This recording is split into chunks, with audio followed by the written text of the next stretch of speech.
হঠাৎ এখানে রান্না করছো কেন? কেন? তোমার অসুবিধা কি ও রান্না করছে বলে?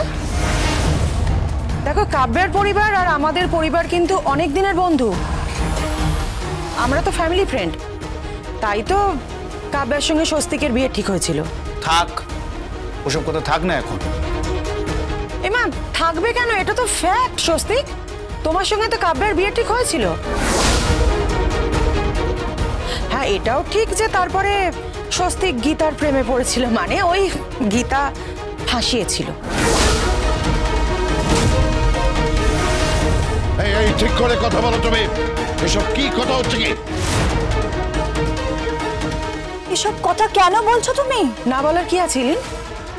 এটা তো ডিনাই করার উপায় নেই। এটা তো সত্যি। সত্যিই তো গীতার সঙ্গে সাত্বিকের বিয়ে ঠিক হয়েছিল, তাই না? আর সাত্বিক আর গীতার তো প্রেম ছিল, তাই তো গীতা? আর গীতা, তুমিই তো প্রথম সাত্বিককে ওই আই লাভ ইউ বলেছিলে, তাই তো? এসব কি কথাবার্তা হচ্ছে? আমি কিন্তু কিছুই বুঝতে পারছি না। তাছাড়া তুমি এসব কথাবার্তা তুলছো কেন? কেন মেঘ?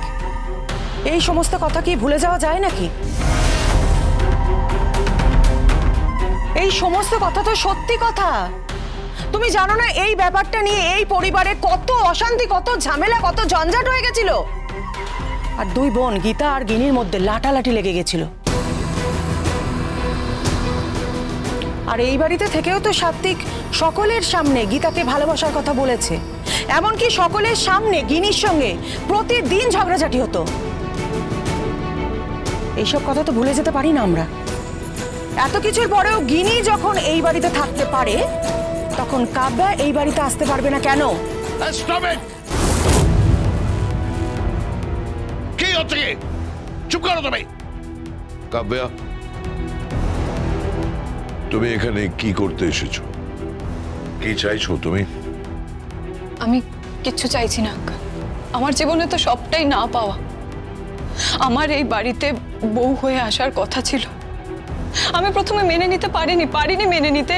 আর তার জন্য হয়তো অনেক অনেক ভুলভাল কাজ করেছি, অনেক অপরাধ করেছি, অনেক অন্যায় করেছি। Gita, I am sorry Gita. Gita, আমি তোমার কাছে হাত জোড় করে ক্ষমা চাইছি। কিন্তু বিশ্বাস কর, আমার মনের মধ্যে কোনো ব্যাড ইন্টেনশন নেই। আমি শুধু আমার চোখের সামনে গীতার গর্ভে বাচ্চাটাকে বড় হতে দেখতে চাই, জন্মাতে দেখতে চাই, সেই ফিলটা পেতে চাই যেটা যেটা আমার অধিকার ছিল।